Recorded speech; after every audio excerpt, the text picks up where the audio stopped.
Good afternoon বন্ধুরা, তোমরা সবাই কেমন আছো? আশা করছি তোমরা সবাই খুব ভালো আছো, সুস্থ আছো। আমিও খুব ভালো আছি।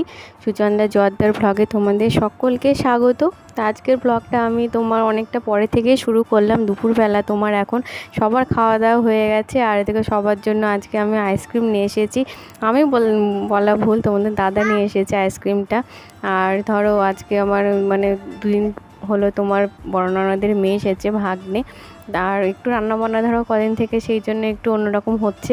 তো আজকে মটন করেছিলাম সবার জন্য। মটন আর ডাল ধরো আমাদের থাকেই, ডাল ভাজা, তার সঙ্গে একটা তরকারি ধরো, এইগুলো ধরো আছেই।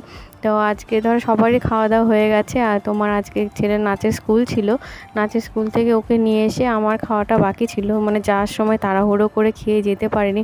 খাবারটা দেখবে একটু শান্তি ধীরে সুস্থে আমি খেতে ভালোবাসি, মানে মাথায় চিন্তা, এমনিতেই ধরো অতটা মানে তাড়াহুড়ো করে আমি কোনো দিনই খেতে পারি না। তো সকালে যাই হোক হালকা পালকা কিছু খেয়েছিলাম, আর সারাদিন তেমন কিছু খাওয়া হয়নি, সবার খাওয়া হয়ে গেছে। তো আইসক্রিমটা নিয়ে এসে ধরো আইসক্রিমটাকে খেয়ে নিলাম, তা না হলে ধরো ওটা গলে যাবে, সেই জন্য। আর তারপরে ধরো শাশুড়িকে আইসক্রিমটা ও তোমাদের মানে ওর না বড় ভাগ্নের মেয়ে ও খাইয়ে দিয়ে আসলো দাওয়াতে দেখা আইসক্রিমটা। তাই সবার জন্য আইসক্রিমটা খাওয়া দাওয়া করে আমি দেখো ভাত নিয়ে বসে পড়েছি। আর আজকে অন্য তরকারির দামও নিলাম না, শুধু মাংসটাই নিলাম। আর ধরো আমাদের বাড়ি মটন খেতে সবাই মোটামুটি ভালোই বাসে। আর তারপরে ধরো যেহেতু ভাগ্নে এসেছে, সেই জন্য মামার বাড়ি, যতই বলে মামার বাড়ি আবদার আলাদা জিনিস। দেখবে একটু দাদু দিদার বাড়িতে এসে একটু মানে ভালোবাসা আর খাওয়া দাওয়াটা একটু, যাই বলো ভালোবাসাটাও ধরো থাকতে হবে, তার সঙ্গে খাওয়া দাওয়াটা একটু ভালো না হলে দেখবে মামার বাড়ি অত মানায় না। আমরা যখন গেছি মামার বাড়িতে তখন বেশ ভালোই ছিলাম, এখন আর যাওয়া হয় না। সবাই খুব ভালোবাসতো, এখনও বাসে। আর তা সত্ত্বেও ধরো এই সংসারের যা পরিস্থিতি তোমরা জানো, কোথাও আমি বেরোতে পারি না, সেই জন্য যাওয়া হয় না। মামাই মাঝে মধ্যে আসলে দেখা হয়, এত দূরে তার বেশি কিছু হয় না। আর তোমাদের দাদা বললো মাংস যেহেতু রয়েছে সেই জন্য পরোটা খাবে, আর ভাগ্নের কাছে আবদার করেছে যে পরোটা খাওয়াস।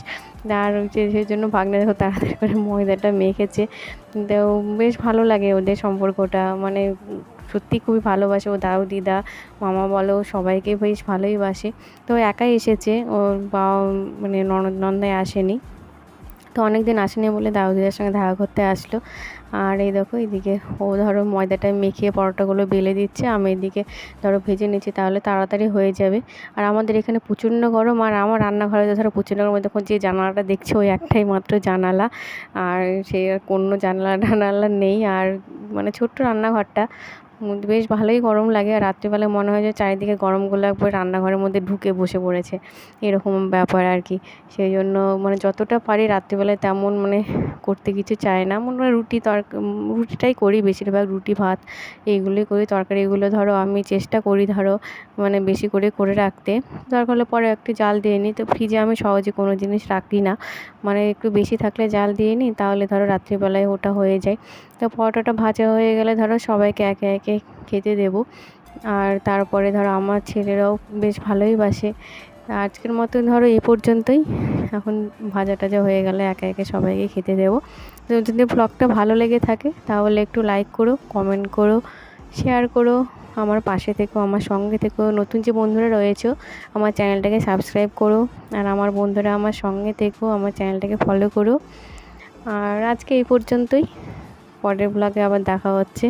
আর তোমরা কি দেখতে চাও সেটা একটু কমেন্ট করে জানিও, তাহলে আমার মানে ব্লগটা করতে সুবিধা হবে। আজকের মতো এই পর্যন্তই। সবাই খুব ভালো থেকো, সুস্থ থেকো। Good night.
পরোটা?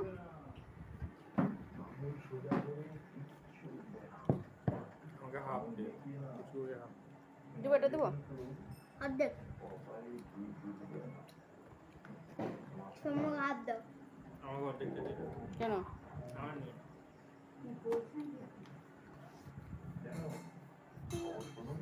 জল দেবো? জল লাগবে না।